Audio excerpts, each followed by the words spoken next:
프리워시는 꼭 왜 해야 할까요? 고착된 오염물들은 자동 세차로 제거가 불가능하고, 다양한 오염물들은 도장면에 고착되어 있기도 하며 강력한 오염들로 인해 세차하는 데 방해가 되기도 하고 도장면을 해치게 됩니다. 그러면 어떻게 프리워시를 해야 할까요?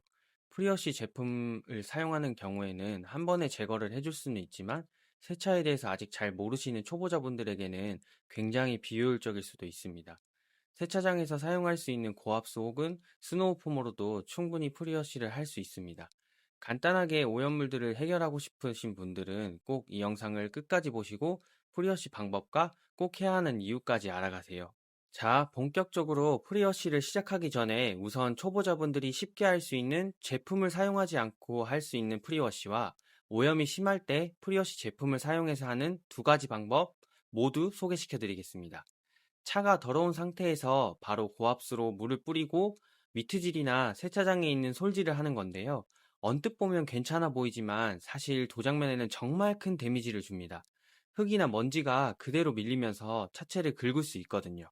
마치 거친 사포로 문지르는 것과 비슷하다고 보시면 돼요. 그래서 꼭 필요한 게 바로 프리워시입니다. 먼저 차의 고압수를 이용해서 오염물들을 최대한 날려주시고요. 스노우폼을 듬뿍 덮어주시고 3분에서 5분 정도 충분히 불려주세요.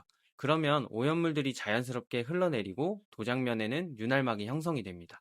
이 상태에서 고압수로 한 번 더 헹굼을 하고 이후에 미트질을 하면 스크래치 위험을 크게 줄일 수 있습니다. 두 번째는 다양한 프리워시 제품이 있지만 초보자분들이 쉽게 사용할 수 있는 중성 다목적 세정제를 사용하는 방법입니다. 차가 더러운 상태에서 중성 APC 제품인 오렌지 크러쉬 제품을 1대10 비율로 압축 분무기에 희석해서 전체적으로 골고루 뿌려서 고착된 오염물들을 불려줍니다. 가벼운 오염물들은 고압수 스노우폼으로도 충분히 날아가지만, 오래된 오염물들은 프리워시 제품을 사용하면 정말 손쉽게 제거를 할 수 있어요. APC를 뿌려서 불려놓은 오염물들 위에 저는 스노우폼을 한 번 더 뿌려줍니다. 이유는 오염물들이 불려져 있는 상태에서 윤활막까지 형성이 되면 고압수를 뿌려도 스크래치가 덜 발생하기 때문이에요. 많은 분들이 질문을 해주시는데요. APC 같은 제품은 비용이 드는데 꼭 써야 하나요? 기본적으로 고압수와 스노우폼만으로도 충분히 사실 세차가 가능합니다. 다만 오래된 벌레 자국, 기름때 같은 고착 오염물들은 일반 세정제만으로는 잘 안 떨어지기 때문에 APC 같은 제품을 쓰면 그만큼 도장면 보호 효과가 커집니다. 굳이 프리워시까지 해야 하나요? 과정이 너무 많아 보이는데요? 라고 하시는 분들도 계시는데요. 맞습니다. 세차 과정은 이미 충분히 많아요. 하지만 프리워시는 도장면 스크래치를 막는 가장 확실한 안정장치인데요. 한번 기스가 나면 복구 비용이 훨씬 크기 때문에 짧은 시간 투자로 큰 손해를 예방하는 과정이라고 생각해 주시면 됩니다. 폰건을 뿌리고 바로 미치리를 해도 괜찮나요? 하시는 분들도 계시는데요. 경우에 따라 사실 달라요. 오염이 가볍다면 폰건 후에 바로 미트질도 가능하지만, 오염이 심하다면 반드시 고압수로 한번 헹궈내고 미트질을 하셔야 안전합니다. 지상 최고의 프리워시는 고압수라는 말이 있는 것처럼 고압수만으로도 충분히 가능하기도 하고요. 제품을 쓰면 더 좋고, 프리워시는 사실 정답이 없습니다. 고압수가 프리워시가 될 수도 있고, APC 혹은 3pH 모든 제품을 사용해서 단계를 강화해야 할 수도 있습니다. 오염 상태에 따라서 방법이 달라져야 하는 게 맞다고 생각하고요.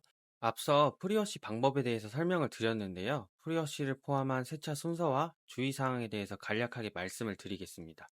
프리워시와 본세차에 앞서서 중요한 건 세차 시간과 온도입니다. 햇볕이 강한 한낮 혹은 차체가 뜨겁게 달궈진 상태에서 하면 세정제나 스노우폼, 물들, 그 다음에 프리워시 제품들이 금방 말라서 얼룩이 생길 수 있어요. 아침 혹은 해질 무렵, 그 다음 살짝 흐린 날씨 등이 가장 이상적이긴 해요. 차 표면을 손으로 만졌을 때 뜨겁지 않다고 하면 시작해도 좋습니다. 여기서 팁을 드리자면, 많은 분들이 차를 다 씻고 나서 휠을 하면 더 깔끔하지 않을까 이렇게 생각하시는데요. 하지만 그건 잘못된 방법입니다. 휠에는 브레이크 분진과 기름때가 가득하기 때문에 나중에 세척하면 그 더러운 물이 깨끗한 세차한 차체로 튀기 때문이죠. 그래서 휠을 먼저 세척하시는 걸 추천드립니다. 휠을 끝냈다면 이제 프리워시와 본세차로 넘어갑니다. 앞에 말씀드렸던 프리워시 단계에서 조금 더 부연 설명을 드리자면, 세차장에 구비되어 있는 폼들은 대부분 중성 제품을 씁니다. 폼을 듬뿍 덮고 3분에서 5분 정도 기다려준 뒤에 오염물들이 불려지는 동안 버킷에 카샴푸를 희석할 준비를 합니다. 그립가드를 꼭 사용해서 미트질하는 도중에 미트에 박힌 오염물들은 꼭 제거해 주셔야 돼요. 이 과정을 지켜야 도장면 흠집을 최소화할 수 있는데요. 스크래치 예방을 위해서 프리워시를 한 의미가 있겠죠? 미트질을 할 때는 꼭 기억하세요. 직선으로만 움직인다. 원형으로 문지르면 수월 마크가 쉽게 생길 수 있어요. 그래서 차가 탁해 보일 수 있지만 직선 스크래치는 빛을 비춰서 자세히 봐야지만 보이기 때문에 훨씬 티가 덜 납니다. 그래서 미트질은 직선으로만 움직여 주셔야 합니다. 세차가 끝나면 드라잉 타올로 마무리를 하는데요. 여기서도 한 가지 팁을 드리자면 플라스틱 블레이드로 이제 물기를 제거하는 경우가 있는데요. 요건 사용을 안 하시는 것을 추천을 드립니다. 왜냐하면 남은 조그만한 미세한 모래 알갱이나 오염물들이 끌려가면서 깊은 흠집을 남길 수 있기 때문입니다. 마무리 단계에서는 퀵 디테일러나 물왁스를 사용하면 좋고요. 도장면마다 가볍게 뿌리고 타올로 버핑을 해주면 광택과 발수 성능이 더 좋아집니다.